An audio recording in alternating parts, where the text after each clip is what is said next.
Okay, everybody, welcome back. During this segment, we're going to talk about some different types of positions that you might encounter while you're out there in the field and some of the positions that you're going to have to put your subjects in to be able to handcuff them. Now, this really isn't like a self defense course.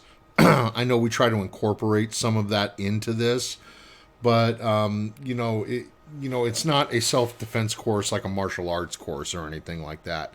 If you want to get further into hand-to-hand combat fighting skills, we would suggest that you would have to go to a martial artist such as Taekwondo. That's pretty good because that's usually wrapping up and going to the floor with people, or even I don't know, any type of martial art where you're, engaged in combat, even boxing. Hey, in a fight, what do you use it? Your fists. So the major things that you're going to be using in a hand-to-hand fight are your fists, your legs and feet, and of course you're going to get into wrestling, which is more like grappling and taekwondo. Um, you know, the legs would be more of a Muay Thai sport, and if you want to learn how to throw your things, well, you have to go into like maybe a boxing course or something like that. But anyway, okay. So briefly on that, just getting back to the types of positions that you're going to want to put your suspects in while handcuffing them is the standing, the kneeling, and the prone. So first off, standing position is basically pretty much like the video you just watched with the push-pull technique. You're going to want to place them up against the wall, just like pictured.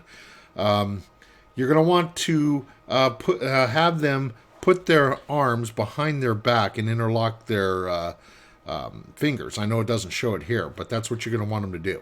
Because I hate it when you go back to the old Hollywood movies and they go put your hands up against the wall and they put them way up high.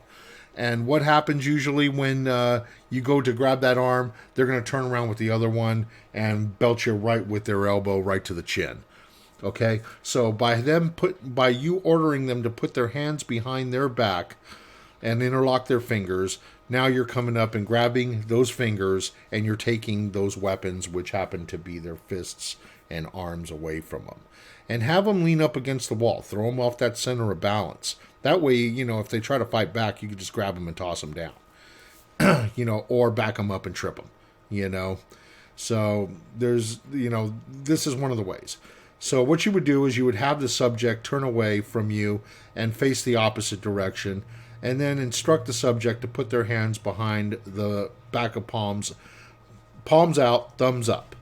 Instruct the subject to move hand off of the small of the back, and instruct the subject to then move the shoulders back. This places the subject off balance.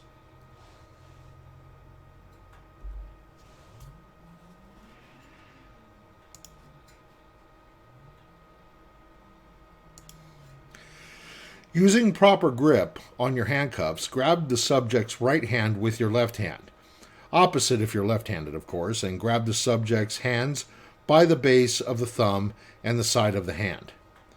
Turn the wrist just slightly, to align with the deployment of the handcuff, because you want to use that push-pull technique, remember? And of course, like I said, just using the push-pull technique, apply the handcuff to the right wrist of the subject. Pull the subject's hand back towards you as you simultaneously push the handcuff forward onto the subject's wrist, just like in the push-pull technique that you witnessed in the video before. This action should be done simultaneously, causing the single strand to loop the wrist and to catch into the bolt or the pawl. So just like you said, just push and pull. Let gravity do its work. That thing will swing around and latch, and you got him.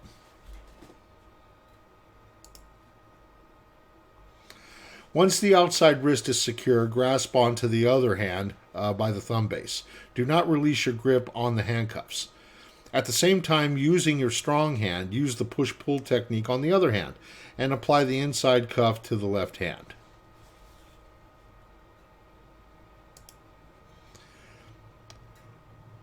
Once the single strand catches, tighten both cuffs until they fit around the wrist snugly. But do not over tighten, okay? You don't want their wrists to fall off, Visually inspect for tightness and apply the double lock mechanism, to prevent them from picking the lock and slipping you.